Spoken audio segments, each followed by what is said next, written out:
Yeah, essentially movement, but this is motion without rotation. Okay, so translational means if you want to slide something or move pretty simply from point A to point B, that's what translational means. So we're not looking at rotating objects yet. We're looking at kinetic and potential energy for things that move from point A to point B in a relatively simple path. Okay? But those are our two types of energy that we're going to look at right now in this chapter, kinetic and potential. Okay, when we talk about the term energy, we mean it's the ability of an object to do work. Okay, so we're going to be able to connect work and energy, the physics terms of those things, into some equations here. Okay, but if something has energy, that means it has the ability to do work.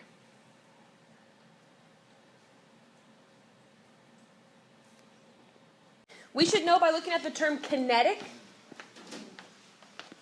It looks like the word we used for motion earlier called kinematics, right? Kinetic means the energy of motion. So if something has kinetic energy, it must be in motion. Okay, in order for something to have kinetic energy, it has to be in motion.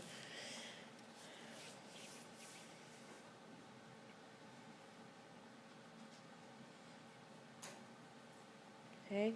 Kinetic energy has the ability to be transferred from one object to another.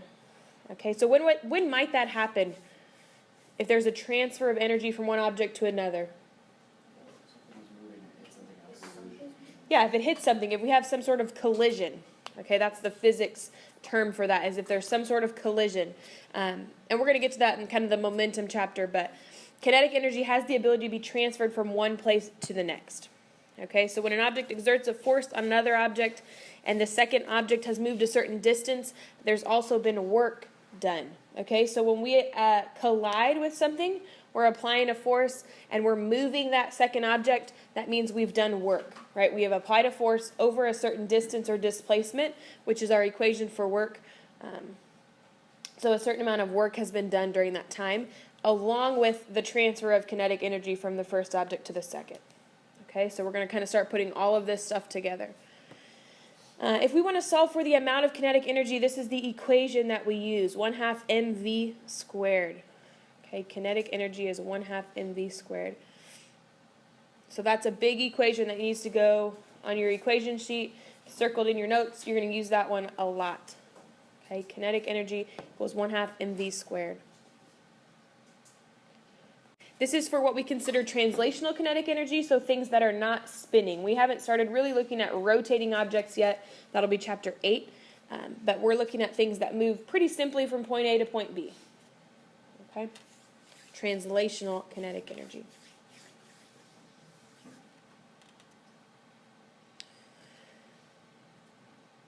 Questions so far? Okay, if we want to use this equation, what should the units of our mass term right here be? This is mass.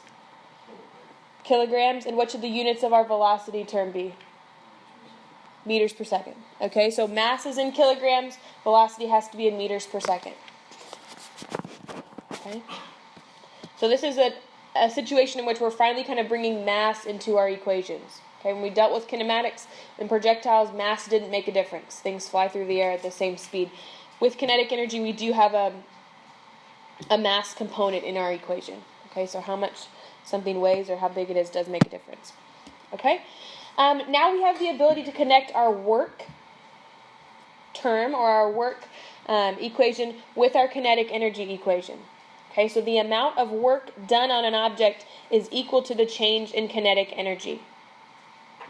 So the net work done is equal to change or delta, right? Change in kinetic energy, which is final minus initial.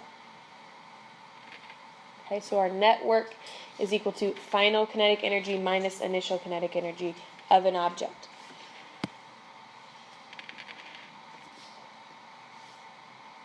And that's just kind of a sentence description of what that equation is telling us. The net work is equal to the change in its kinetic energy.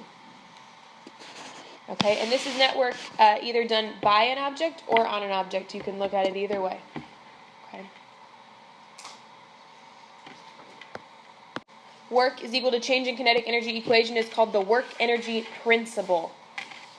Okay, this is a big term in physics, this work energy principle, and it's the ability to connect work and energy into one equation.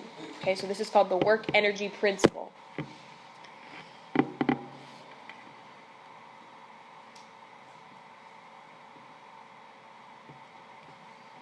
Okay, and last thing about this is that it only works when we're talking about the net work done. Okay, yesterday or last class we looked at the option to solve for work done by friction, work done by the applied force, work done by gravity. We looked at all that type of stuff. But this equation only works when you're looking at the overall work done on an object or by an object. Okay, so we're not looking at the work done by specific forces. We're looking at the net or the overall work done. Okay, and that's equal to change in kinetic energy. Questions so far? Okay, this equation should go on your equation sheet as well. Okay, the net work is equal to change in kinetic energy because we'll use that pretty often. If you want to go ahead and make the substitutions to say work is equal to 1/2 mv squared minus 1/2 mv squared, you could do that, right? But we just know this is final and this is initial. If you want to go ahead and do that, you can, because all I did here was substitute the equations for kinetic energy. Okay, that's up to you. Okay, equation for kinetic energy is 1/2 mv squared. So if you want to make that substitution, you can just know that if I'm solving for net work, I can do it a couple different ways. Okay, force times distance, or I can use my kinetic energy change. So here's some different situations about how much work has been done or what type of work has been done. So the work energy principle tells us that if positive net work has been done, then our kinetic energy makes an increase. Okay, so if I go ahead and put the equation up here, F net equals kinetic energy final minus kinetic energy initial. If I have a positive answer, that means our kinetic energy is increasing because our final is greater than our initial. Okay, so I've had an increase in kinetic energy. If we've done negative work on our object, that means that our kinetic energy is decreasing. Okay, so these are just some kind of rules of thumb that you can kind of help think through this part. But these aren't things that you'll have to have memorized or anything like that. The math shows you what's happening, but this is just kind of a little bit more of a conceptual example of that. Okay. If no net work's done on an object, that means our kinetic energy has remained constant. Okay, if we don't have a change in kinetic energy, that means that no work's been done.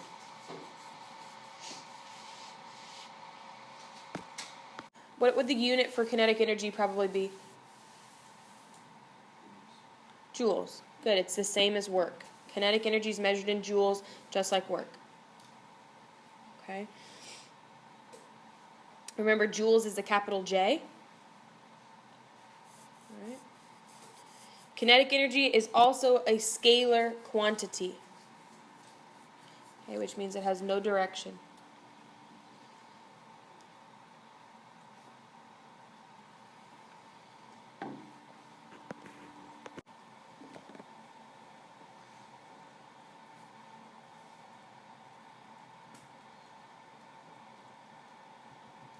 All right, we're going to try some here. So if you need to get your calculator out, if you don't have that out, go ahead and do that now. Do we have what we need on this slide?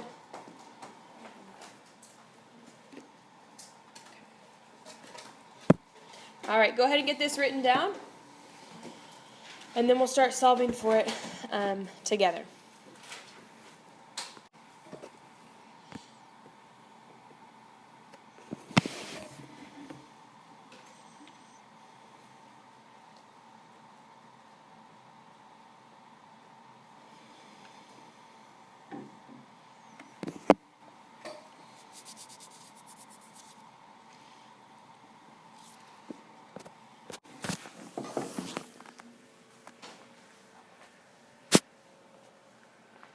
So we should see something right off the bat that needs to be changed. What is that?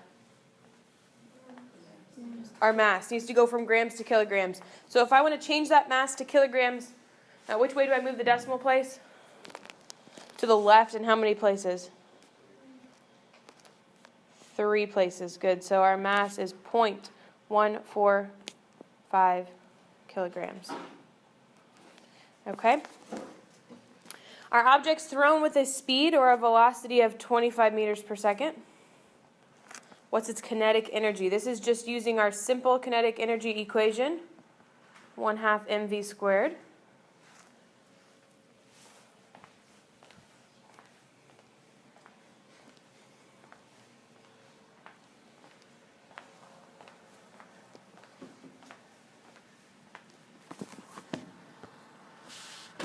Okay, so kinetic energy is equal to 1/2 0.145 times 25 squared. Remember that we only square the velocity term, we don't square the rest of them. Okay, the square just carries to that velocity.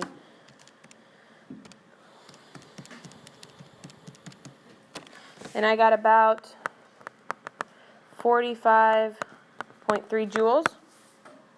Yeah? Okay. There's our first question answered. Okay, what's its kinetic energy? Now we want to find out how much work was done on the ball to make it reach this speed if it started from rest.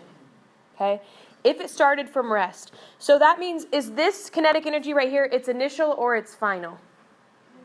This is its final. Okay, so we could label this KE2 if you wanted, or F, however you want to label that final. Your book tends to go with a 1 and a 2.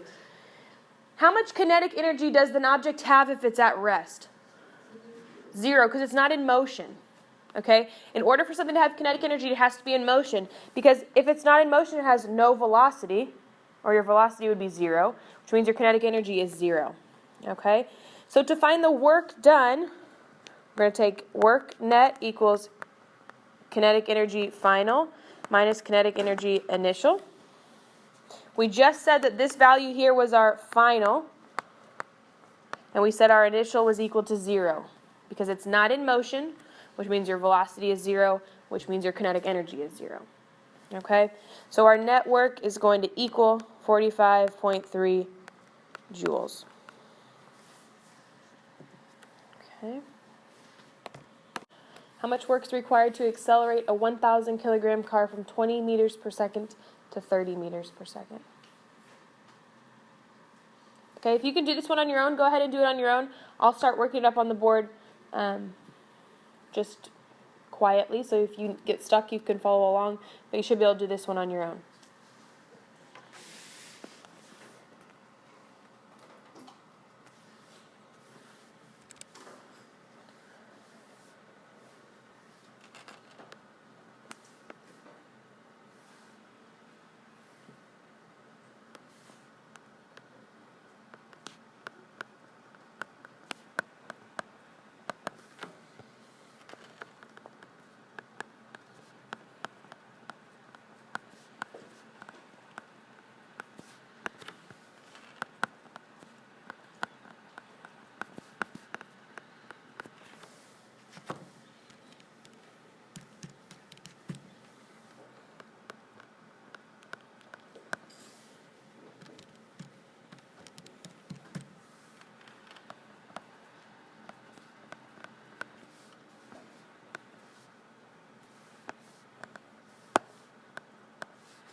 Good.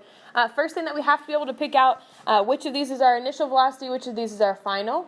Okay, so you have to make sure that you read the question correctly so we know which is initial, which is final. But otherwise, it's just kind of a plug in the numbers, get out an answer type problem. Okay, pretty straightforward with these kinetic energy type problems. Okay, they will start to get more complex as we start to add our potential energy, but for these, they're pretty straightforward. Okay. All right, now let's start looking at potential energy. This is our second type. Kinetic was first. Now we're talking about potential energy. What potential energy is, it tells us it's associated with forces that depend on the position of our object. Okay, so potential energy of an object depends on where it's located, and most of the time we're talking about the height of an object here. Okay, we're talking about gravitational potential energy. Okay, because most of the time we're looking at the gravitational force that we're concerned with. Okay, so this potential energy, it depends on our position of our object. So how high off the ground it is most of the time what we're looking for. Okay. So just kind of conceptually, let's think about an object that's 1 meter off the ground and an object that's 10 meters off the ground. Okay, which of those has the potential to transform more energy? The one that's 10 meters off the ground. Okay, it has more potential because it's higher off the ground. Its gravitational force is larger, things like that. Okay? But that's what we need to start thinking for in our potential energy. Okay, so one major form of potential energy is called gravitational potential energy, and that's going to be kind of what we're focused on here to begin with. Okay?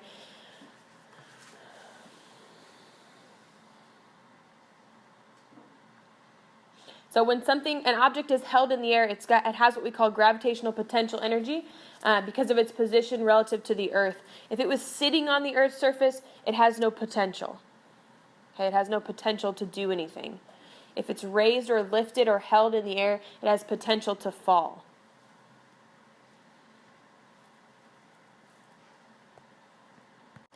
All right, so here's our gravitational potential energy equation.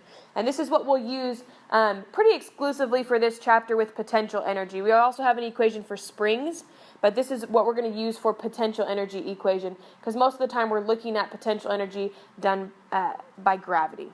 Okay, so this is mass times gravity times y. Okay, and y here is the height. Okay, the height of an object off the ground.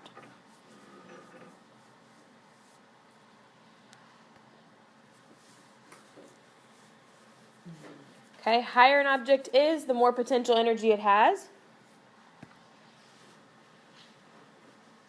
That should be pretty self-explanatory based on our equation. The greater the y is, that means the greater the potential energy is. Okay, so as something gets lifted higher and higher off the ground, it has greater potential to do a greater amount of work. All right, and then we can find the work done by gravity as the mass moves from point A to point B, or its first height to its second height. As it falls through the air, we can find the work that's been done by gravity by finding the change in potential energy. So here's our equation for work done by gravity is equal to negative delta PE. So negative mass times 9.8 is equal to change in position. Multiplied by the change in position.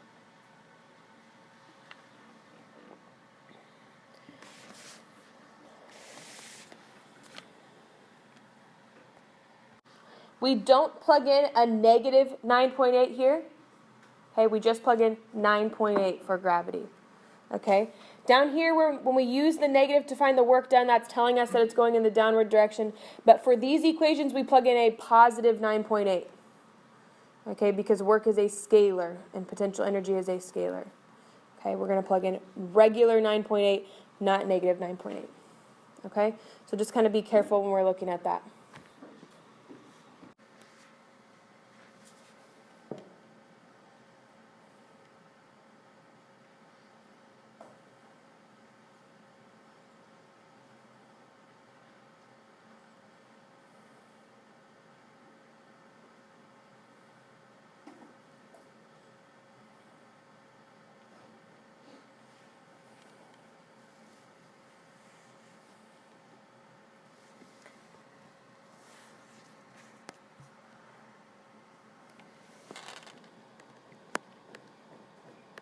All right, so we're going to start by looking at our potential energy at point B. Okay, at point B.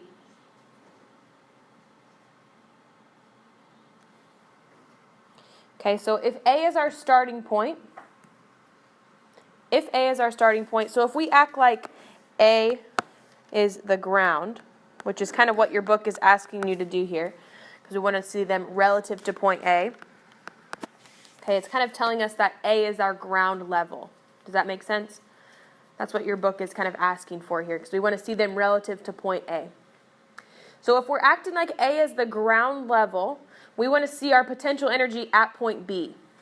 Okay, so if I want to see my potential energy there, I'm going to look at potential energy equals mass times gravity times y.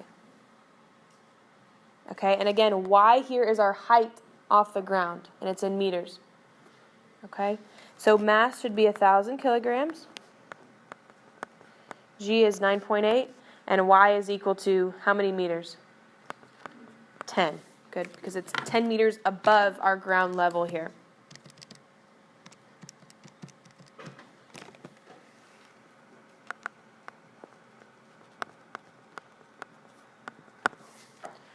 Okay, so at point B, we've got a potential energy of 98,000 joules. Okay, that's assuming at point A kind of is our ground level. So what would our potential energy be at point A? 0. Yeah, if we're considering that to be our ground or our zero, our origin, I guess, we would have 0 at point A. Okay, so now let's look at point C.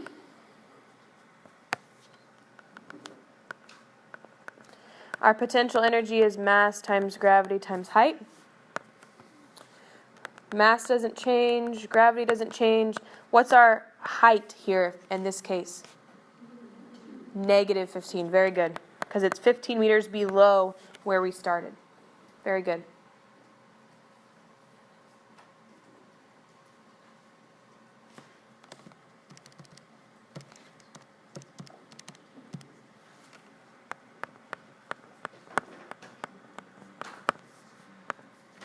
So negative 147,000 joules. Okay? I don't like to solve for potential energy when it would give us a negative potential, because that doesn't conceptually really make a lot of sense to me to have a negative potential to do something. I usually, and normal problems, you're going to choose your lowest point to be your ground level, right? But in this particular case, they wanted you to compare it to point A. Normally, you're going to choose your lowest point or your ground as your actual ground level. Does that make sense? Okay. But this is what we're looking for specifically here. We could solve by taking potential energy equals mass times gravity times y final minus y initial. Or we could just solve by finding delta PE, since we solved for both of those potential energy values in the previous problem. All right, so if I was going to solve it this way right here, I would take mass times 9.8 times negative 15 minus 10. Okay,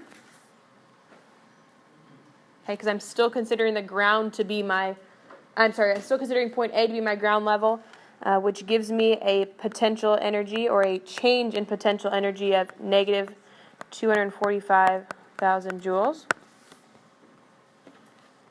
Or I could just take my final potential energy minus my initial. On the equation sheet, it's negative energy y2 minus y1, so wouldn't that make it positive? No, that's for later. That's for when we're looking at work done. Yeah. So this is just straight change in potential energy. Okay.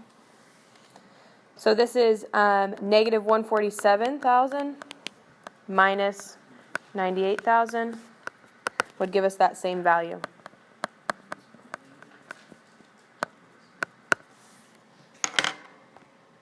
All right, we're going to look at a couple different types of potential energy. Gravitational is by far going to be our most abundant use of potential energy. So that MGY equation is going to be what we used most often. Okay, but we do have potential energy for elastics and for springs that we're going to look at. Most importantly, springs. Okay, so when a spring is stretched or compressed, it has now a potential to do work. Okay, it has the potential to apply a force and displace an object. So we're going to look at an equation and some forces for springs next. to be called elastic potential energy or spring potential energy. Okay, and they'll call it elastic, but it's for springs. Okay, so a static spring is when we have no stretch or no compression. Okay, we're not doing anything to that spring. It's in its static or motionless state. Okay, when we compress a spring, that means we're pushing together. When we stretch a spring, that means we're pulling apart. Okay, both of these situations have potential energy. Okay, when you stretch or compress a spring, we start to have potential energy because when it attempts to reach its static position again, whether it springs back out or springs together, it has the ability to apply a force and displace an object. Okay, which means it has the ability to do work, and which means it has the potential energy. Okay, so let's look at our spring potential energy. Okay. If we're talking about the potential energy of an elastic spring, and that's what your book calls a spring, we're talking about the forces that go into that. Okay, so in order to stretch or compress a spring, I have to apply a force. Okay, so they label it as F person. Not really necessary to put that person labeled in there, but the force that needs to be applied for this spring to stretch or compress is going to be equal to K times X, and K is what we call a spring constant.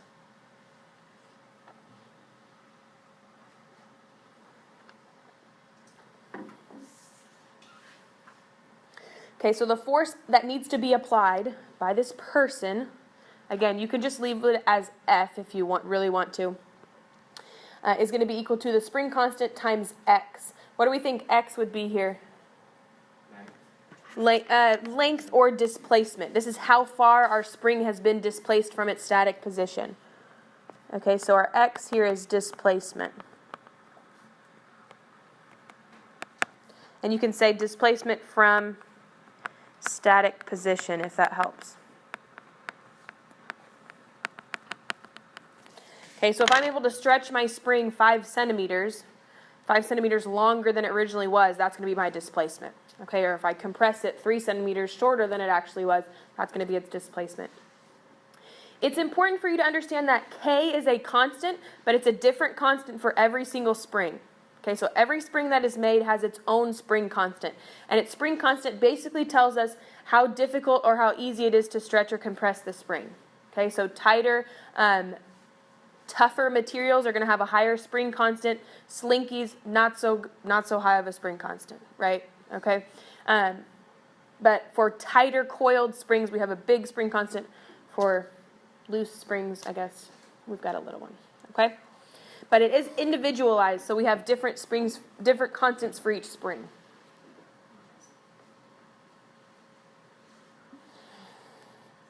Okay, do we have what we need here? Okay. The spring itself has to also exert a force to restore itself back to its original position. Okay? And we call this the spring force or the restoring force. Okay, you can call it either way. But all it is basically the inverse or the opposite of our applied force. Okay, so as much as it took to stretch or compress, that spring is going to exert the exact opposite force to get itself back to its static position. So this might be called the spring force or the restoring force, but it's negative K times X.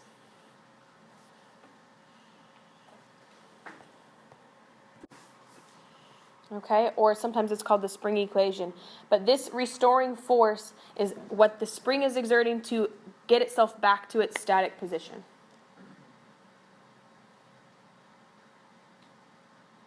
Okay.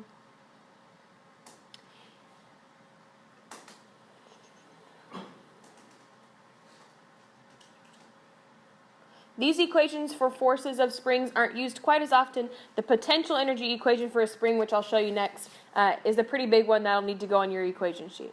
Okay, I wouldn't necessarily bother putting these on there because they're not used quite as much, but they do go into our potential energy equation. So here's our potential energy of a spring, or our elastic potential energy equation. Okay, so we use this equation exclusively for springs.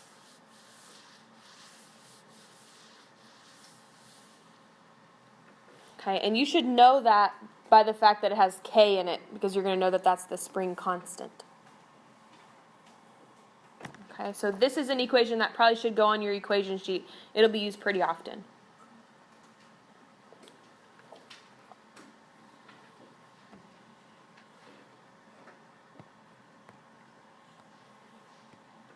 All right, and again, we know K here is our spring constant. X here is our distance from our static position. More often than not, your X is going to be given to you in centimeters, so this has to be in meters. Okay, you might want to kind of refresh yourself on that or put a note to remind you to convert that to meters, because normally you're not going to be able to compress a spring a whole meter, right? You're going to compress it a couple centimeters or stretch it a couple centimeters. So just make sure that you're careful there in doing your conversion for centimeters to meters. Okay, and then the units for a spring constant is Newton divided by meters. Okay, I didn't put that up there earlier, but if we have F equals kx, I'll divide by x, divide by x. So I'm going to have newtons over meters as the units for my spring constant.